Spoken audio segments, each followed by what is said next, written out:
আসসালামু আলাইকুম। কেমন আছেন সবাই? দোয়া করি অনেক ভালো আছেন। খুবই মজার মুখরোচক একটা গরুর গোশতের রেসিপি আপনাদের মাঝে শেয়ার করব, যেহেতু এখন দেশি রসুনগুলো অনেক বেশি ভালো। আর আস্ত রসুন দিয়ে এভাবে গরুর গোশতটা রান্নলে অনেক বেশি মজার হয়।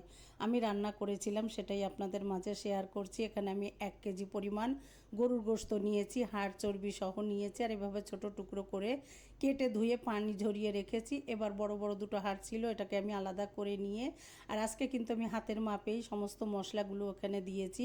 লাল মরিচের গুঁড়া, হলুদের গুঁড়া, ধনিয়ার গুঁড়া, ভাজা জিরার গুঁড়া, গরম মশলার গুঁড়া, আর দিয়ে দিলাম 1 মুঠের মতো পেঁয়াজ কুচি, একটু হাত দিয়ে কষলে দিয়ে দিলাম। এবার খুব ভালো করে মশলাটাকে গোশতের সাথে কিছু সময় মাখিয়ে নিতে হবে। আর এভাবে যদি একটু সময় নিয়ে গোশতটা মাখানো হয় তাহলে গোশের ভিতর মশলাগুলো খুব ভালো করে প্রবেশ করে। এবার আমি এখানে আদা রসুন একসঙ্গে বাটা 2 টেবিল চামচ পরিমাণ দিয়ে দিলাম। আর আস্ত যে রসুনগুলো আমি গোশততে ব্যবহার করব, আর আস্ত 8-10টা শুকনা মরিচ দিলাম। আর সরিষার তেলে যেহেতু রান্নাটা করব, এই রান্নাটা সরিষার তেলেই বেশি ভালো হয়। মাঝে মধ্যেই আমি এভাবে রান্না করি। এবার সমস্ত উপকরণ খুব ভালো করে হাতের সাহায্যে কষলে কষলে মাখিয়ে নিচ্ছি।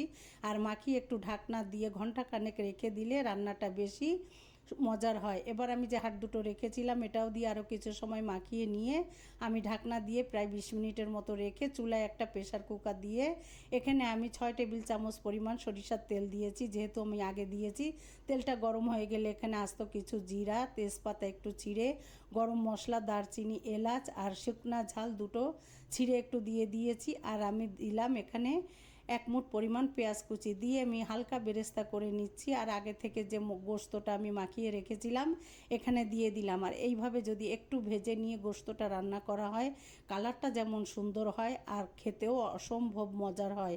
আর আমি মাঝে মধ্যেই রান্না করি। আর এবার খুব ভালো করে মশলার সাথে কষিয়ে নিয়ে এবার আমি এখানে যে গোশতটা মাখিয়ে রেখেছিলাম এটা ধুয়ে একটু পানি দিয়ে আমি একটা সিটি দিয়ে নিয়েছি।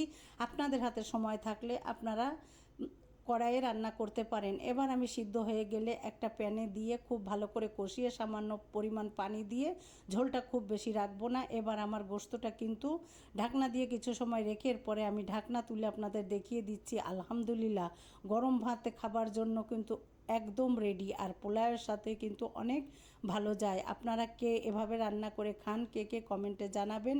আর পুরো ভিডিওটা দেখে সুন্দর একটা কমেন্ট করবেন। সবাই অনেক বেশি ভালো থাকবেন। আর শুক্রবার সবার জন্য রইল মন থেকে অনেক বেশি দোয়া। সবাই ভালো থাকবেন। আসসালামু আলাইকুম।